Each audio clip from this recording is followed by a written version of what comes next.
Just passed through here on my way to the store, going to Dr. Green Thumb. Stopped over here at some of the liquor store right on the other side of that street right there. Just taking a quick video. I've been stalked and framed, had things stolen from us, had a cooler stolen from me. I reported that. We slept outside in Hollywood. We had gotten it in Las Vegas. We've been burglarized. That cooler, they stole the receipt and switched it, or switched the cooler. I'd had clothing and hard drives with family photos and a bicycle frame. But when we went through Hollywood and Vine, there was something where there was only a few people. The sky was all cloudy, smelled like poison to me.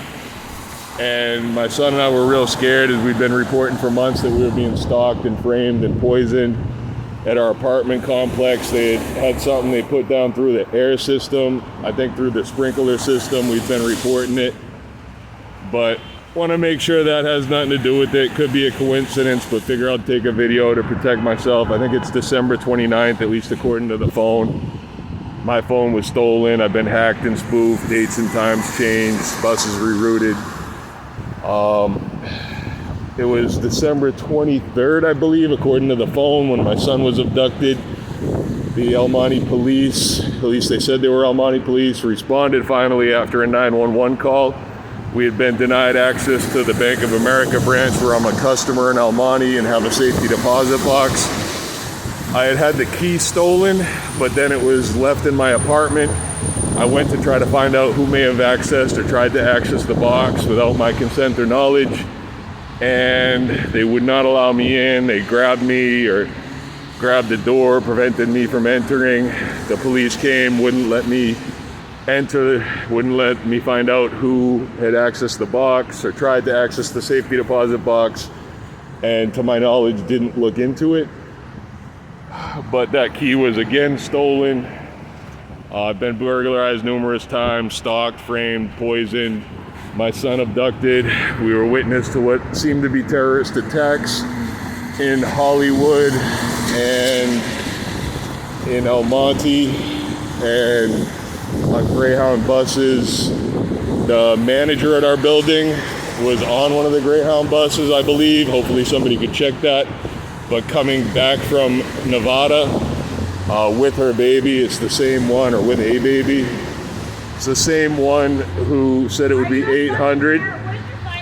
It would be $800 to replace our door locks, which I had replaced about 4 years ago after my wife passed away unexpectedly, and have asked several times to make sure that the unit's secured. Was told that my lock was recently changed.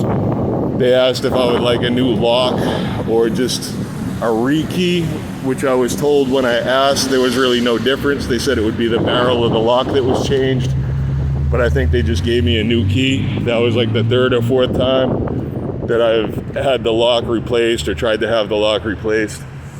Just trying to help protect myself with a quick video explanation. It's hard sometimes when you're being framed and things are left everywhere, clothes stolen, clothes left.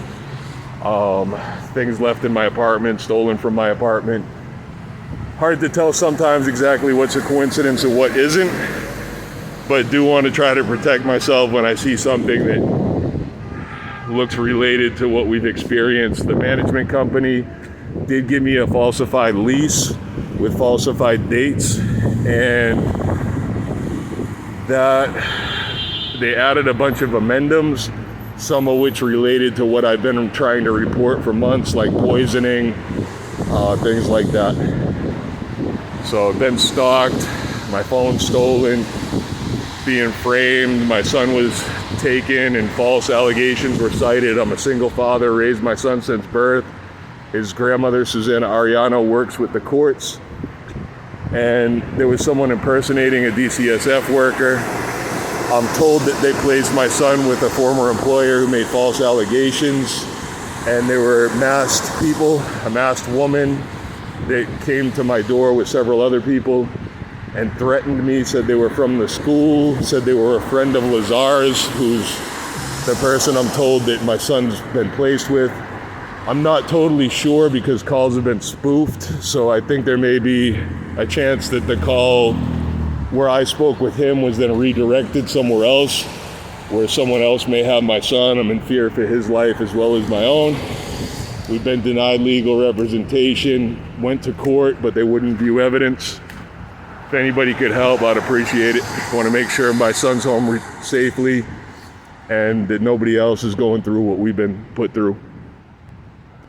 I want to try to make it a better, safer world for all of us, where if we're paying for services like police, 911, first responders, that somebody's actually there when you need help.